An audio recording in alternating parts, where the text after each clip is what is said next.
I realized that I had just done some things with my stuff without recording or making any comments. And I remember that as I got this battery pack revived, that I could have done a little chit chat on that. Anyway, what had happened was we went to use the battery powered weed whacker, and this little red light here just started flashing when we tried to charge it because the battery was dead. And what the flashing lights means is it's a defective battery. That's what it's trying to tell you. I kind of knew that, well, what we have inside of here is pairs of 18650 cells in series with a control circuit board that monitors each pair and watches to make sure all of them are in fairly decent health. Now, one of the things that tells it it's not in decent health is if the voltage on any pair drops too low. And these are lithium ion 18650s. And so, as I suspected, when I pulled it apart, as you can see, I got my specialty screwdriver bits and pieces. Yeah, all the banks were low. They were all well below 3 volts, which is usually the cutoff for when the chargers simply put their hands up and step back. What can happen is you can get an internal short between the plates inside the batteries. And you know those stories where the computers were catching fire and stuff on airplanes? Yeah, that's what was happening. You'd get a internal short, and now you've basically got a closed circuit inside the battery. And it simply shorts out and, yeah, causes combustion gases and all kinds of things to happen. And the cells, which and the ones that are in there are green, but they're the same battery. They have a rupture disk at the end that'll pop at about 500 psi. So if and when they burst, it is quite the thing.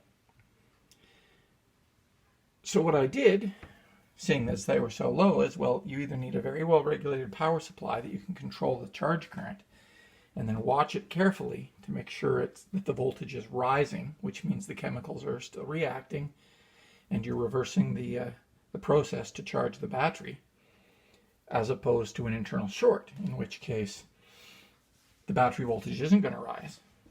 It might even drop as the battery heats up, and all the energy you put in simply turns into heat inside there. So not having at home a well-regulated monitorable power supply, but having a meter and a little USB charger that I knew had the same sort of cell in it, I used a couple wires, and being careful not to short out anything because that'll cause a big pop and a snap for you, I connected this battery across each pair and monitored the voltage to see that it was rising. And that worked for a while, but then of course that battery voltage was dropping off pretty quick to charge those up. And I remembered I had some other cells. Can't remember where I got them from, but they happened to be charged. So these ones are at 4.06 volts or whatever, which is just below your maximum charge for this lithium ion type cell. And using one of those and the wires and caution and a meter, I boosted each of the banks, each of the 5 banks, to about 3.1 volts, reassembled it, put it back in, and hoped the circuitry would now recognize that the batteries were above the minimum threshold. And, well, as you can see, it's charging now. Now you might wonder, hey, maybe those were discharged for a reason, and the battery pack is actually defective, and now you're going to burn your house down. That's a fair enough concern. One of the other things these packs have, besides just the monitoring the voltage and all that, it monitors the charge current internally. It also has little heat sensors inside.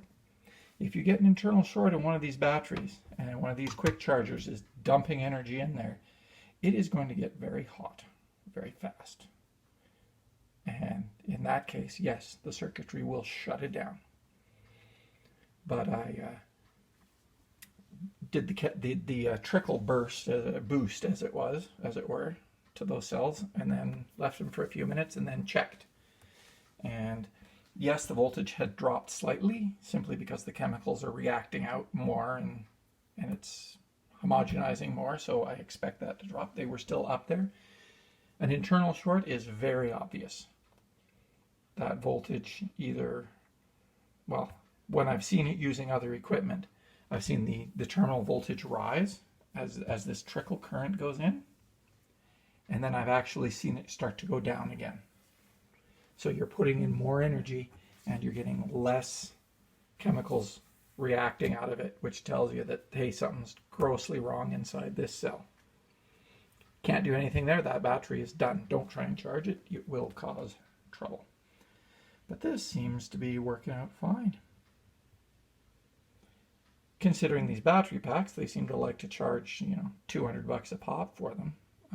I'm not spending $200 just because a red light wants to tell me that this thing is hoopied. I'll check it out for myself, thanks. All right, so I did some things with some stuff. Ha!